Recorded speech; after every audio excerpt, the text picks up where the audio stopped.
Hi, this is Tony again. Thank you for listening again.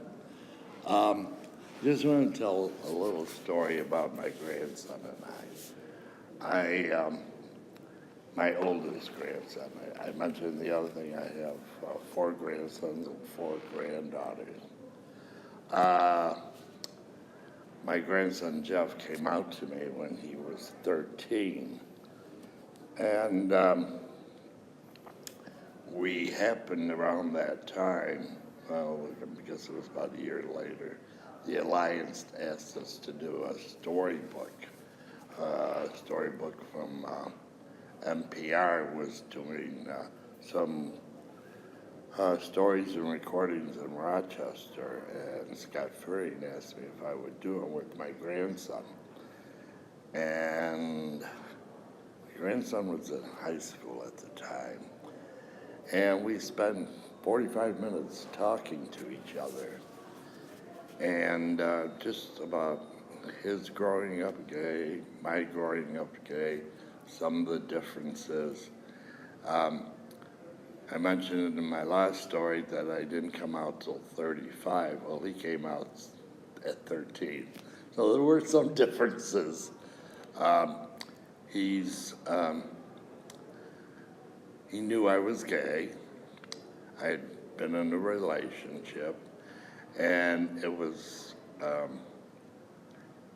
cute little story on how he asked me. I had moved from Rochester, from Buffalo, when I retired from the government.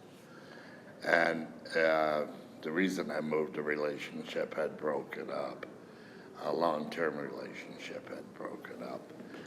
And Jeff came to visit me one day, one night.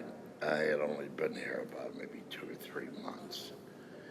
And I took him to see Annie, his first Broadway show. And we went out to dinner before the show.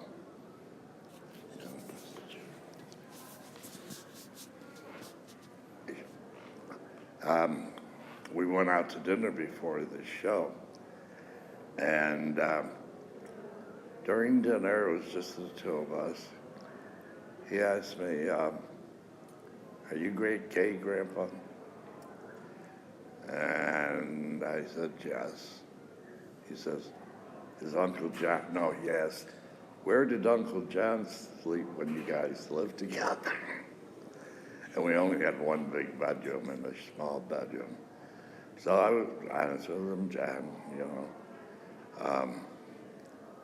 John, we lived together and we were partners. Then he goes, is John gay? And I said, I don't know, you'll have to ask John. We had been separated for about a year by then. And they used to call him Uncle John.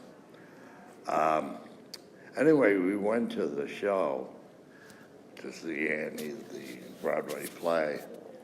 And during the intermission, he asked me, he says, there's a boy at school that people make fun of him because he acts a little differently. And he's maybe a little feminine. And I really didn't know if he was talking about himself or another schoolmate. But and he says a lot of kids make fun of him. And I says, well, you're sensitive to it. You don't have to go along with that. And it's okay to tell the other kids it's not nice to make fun of people who are different. So I think that was a little learning for him. And he's a very compassionate, open, really, really wonderful kid. After that was his first Broadway show. And then after that, he became very interested in Broadway in New York. And I used to take he and his sister to New York every summer for 3 days. We'd see 3 shows. That's all they wanted to do. And he graduated college from Pace University in New York City, and in musical dance, musical theater. Now lives in New York City. Found auditions kind of hard. He was saying he was always either too young or too old. He's now 30 years old. He's in Broadway advertising, so he's in the field. And he does scenic design. So I just wanted to share a little bit. And he always tells me how much of a role model I've been for him. You know, so many kids growing up today, well, they have more role models than we did. When I was growing up, I had no role models. And many, many people did not growing up in the 50s, 60s, even some of the 70s. But that's all, God. Thank you for letting me share this. Okay. And thank you for listening.